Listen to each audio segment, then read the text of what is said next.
கோலி talk Kollywood news. டைரக்டர்களை ஓட வைக்கும் காஜல் அகர்வால். இப்போ தமிழ்ல விக்ரமோட கருடா, ஜீவாவோட கவலை வேணாம் ஆகிய படங்கள்ல நடிச்சிட்டு இருக்காங்க காஜல். தன்னோட சமகாலத்து நடிகைகள் எல்லாம் லீட் ரோல்ல நடிக்க தொடங்கிட்டதுனால தானும் ரூட்டை மாத்தணுங்கிற ஆர்வம் அளவுக்கு அதிகமாயிருக்கு அவங்களுக்கு. அதனால இனிமே தான் நடிக்கிற படங்கள்ல தன்னோட பெர்ஃபார்மன்ஸும் பேசப்படணும்னு நினைக்கும் காஜல்.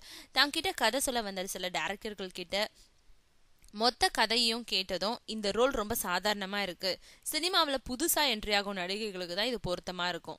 ஆனா நான் இப்போ முன்னணி நடிகை, இந்த மாதிரி எல்லாம் நிறைய படங்கள்ல நடிச்சுட்டேன். இப்போ எனக்கு அது போர் அடிச்சிடுச்சு, அதனால வெயிட்டான கேரக்டர் கொடுங்க, என்னோட திறமைக்கு தீனி போடுங்கன்னு வாய் விட்டு கேக்குறாங்களாம்.